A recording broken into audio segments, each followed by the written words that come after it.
Hey guys, got a special treat for you today. We're out here in LA. That's really hot. Had a little time to get some lunch, and Magnus was kind enough to let us come in.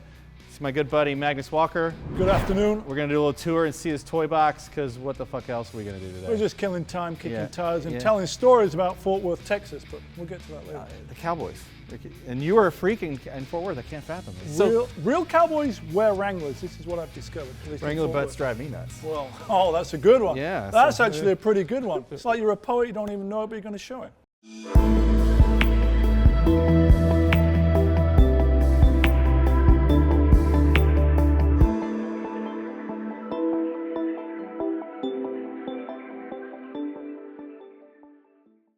All right, fella, might as well tell you about this slate gray / green / black, whatever you want to call it, 1999 964. Shaved. Sorry, I'm already noticing the shaved. Shaved, yeah.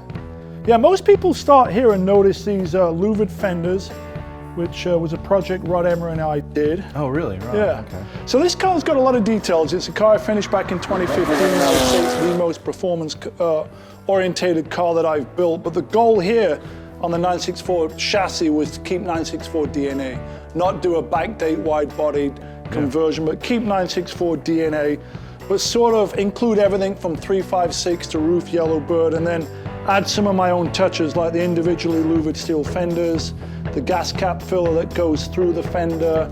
Real subtle, we narrowed the front hood. This is now a 12-inch gap as opposed to 22. Okay. And we did that to have the continuity of this channel center hood. So when I bought the car, it was sort of a former DE race car gone off the road backwards, and it was a sunroof car. And it was great because most people do sunroof delete, just go RSR spec style, but for me it was an idea to do something a little bit different. So this is a custom made steel roof panel, not carbon fiber.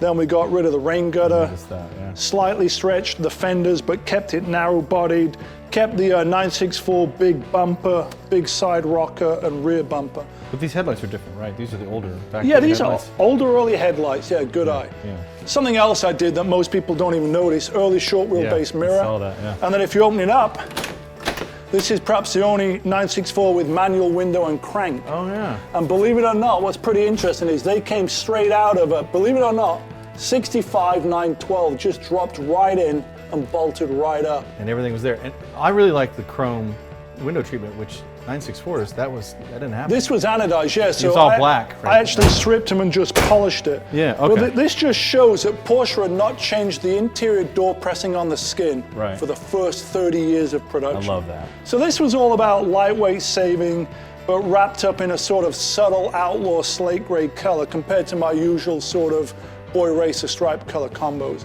I've told people that before about the fact that the doors and the glass and all, it's the same for this like 40 years, and I don't think it really sinks in. Well, here's another perfect example. This is a short wheelbase glass that was only available till 1968. 964s would have a heater element with the wire and a slightly different molding, but the glass and rear opening, exact same size. Still fit. So it dropped right in. Then I took an early turbo tail without the rubber, had it sort of reprofiled, and then kept that sort of center channel all the way down to form a body tonal racing color, and then integrated the R turn signals. Right. And then it's running a 3.8 RS spec motor, Brembo Club race brakes, and a KW coilover suspension package. And the car weighs 2,560 pounds as you see it, and a GT3 style exhaust. So it is punchy. The power to weight ratio is pretty awesome. Look at your Motec. That's all really cool stuff. So you probably don't remember because you were in the thick of things, but the first time I met you, I came here with Roland, and this car was in the final throes. Oh, so that was 2015. Yeah. You guys were on a bromance, right? Like an easy rider trip. But my heart had yet to belong to you, but now it does. I mean, your heart's so big you can share it. Oh, you're all right with that? You're not the jealous type? You got a little piece for Jay, a little piece for Jonathan, a little piece for Roland, and then a big piece for your wife, and I'll just take the leftovers. I made that up just to make you feel sloppy comfortable. seconds. Okay. Anyway, let's talk about another car Cool. I'm actually pretty excited about, the 914. Okay. So I didn't need another 914. Ironically, I see an ad on the gram. Felix Holst, a buddy of mine, former Hot Wheels employee, was selling the car, and I essentially bought the car for this door, which has the yellow paint with the black arrow. And that inspired me to go down this rabbit hole of creating an art car. And then the cool part to the story is I was doing this thing with Hot Wheels right before SEMA in 2019. And one of the agencies for Mobile One, who was sponsoring the SEMA show, said, do you want to put a car in SEMA? And you've been to SEMA, you know, it's kind of a big deal. And I had a little illustration that I'd done by hand. And I said, well, I've got this art car concept. He said, well, if you can get it done in 2 weeks, you can take it to SEMA. So long story short, you know, for example, these were Post-its that were literally tacked on. So because I'm not a graphic designer, I go old school. I literally took a photo of the car with Post-its on, and then started doing a tape-up job that you can see with paper tape and stuff. Simple, little ruler. Real simple, yeah.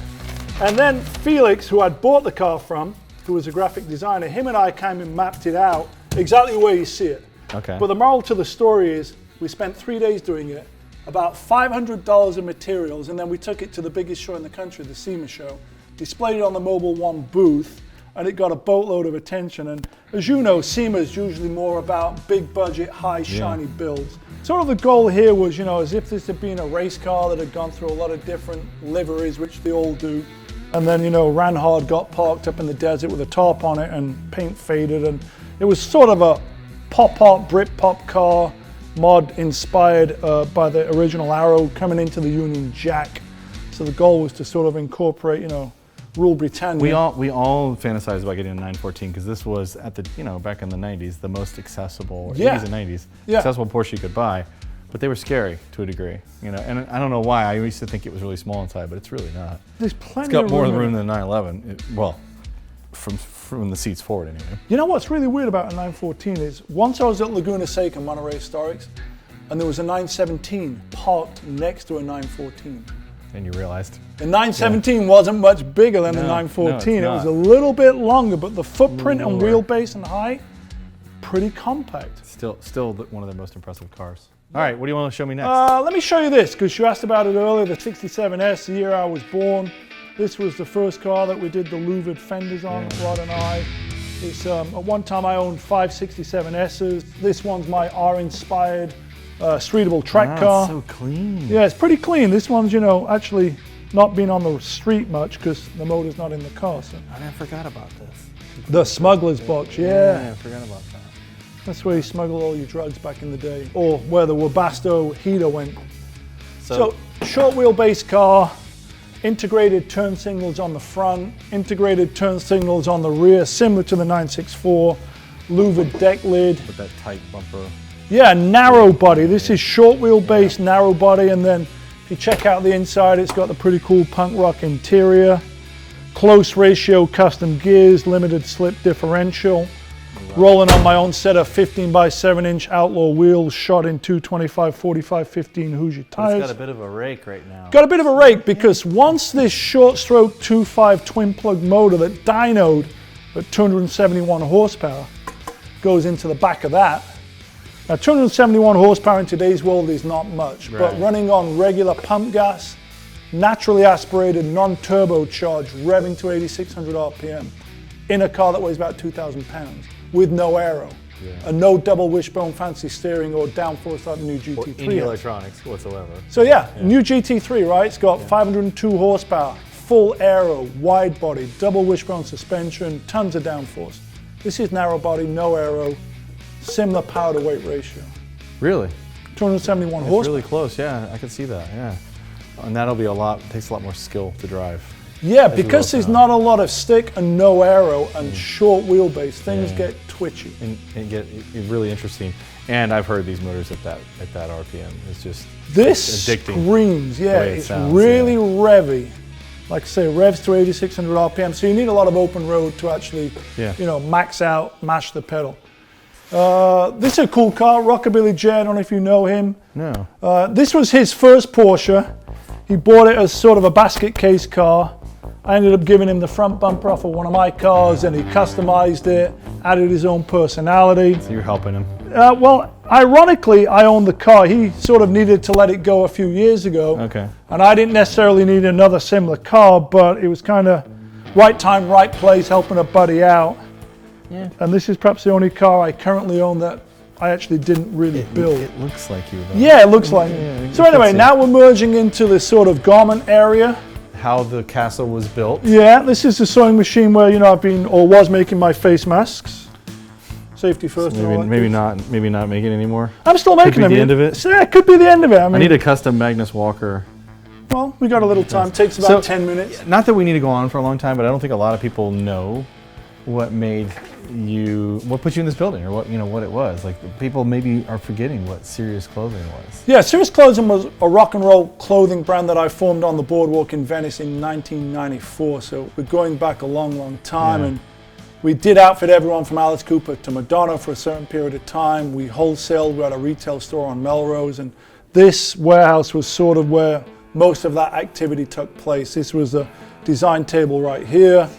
Believe it or not, I closed that company down in 2011, but this on the wall here is the very last line that we ever made. Oh, really? And we just decided, hey, I'm done with it. We're no longer motivated. Let's let it go. But we never sold the company. We just stopped trading. And I figured, hey, let's keep the very last sample line. And it's been hanging there for 10 years. Occasionally, if I need a new thermal, I'll go pull one down, a brand new one. From the production run. So at one That's time, cool. that front part of the warehouse where the 964 is was all fabric and garments hanging and speed rail. Were you manufacturing anything in here, or was it all prototyping here? We made samples here and little production runs. So anything under 500 pieces, it would be for small independent boutiques. And then we sold a chain called Hot Topic that was in every mall. Yeah. And they do like bigger orders, 3,000 to 5,000 pieces. So those were manufactured overseas. So this was literally sample facility, small production run, and then distribution, all out of this. It's just one cool, space. that a man can sew as well as you can. I was lucky, my mum taught me how to sew as a kid. And back then it was like putting patches on my denim jacket and making my Levi's as tight as I could get them. And I didn't realize that, later on that would sort of fuel me to get into the clothing business, which started out selling secondhand clothing. So old Levi's, cowboy shirts, stuff like that. Yeah, and then that led to I've been in LA now 36 years, and I think the three things that connect my story together, the sort of fiber of my thread, are just doing shit that I love to do, that I'm personally interested in. That actually I had no education in. One was music, fashion, that led into the clothing, and then architecture, which led into rehabbing this building, which got us into the film location business. And then along the way, I acquired a few Porsches, but they've all got the Porsche habit. Yeah, It makes it all in. That's my drug of choice. You're a lucky man, Magnus. Don't. If you ever need me to remind you, just thank you very much. Well, what that's everybody's dream, is to get the chance to do what they want to do for their job. Yeah, I say you got to make your own luck is what you got to do. Anyway, this is my office.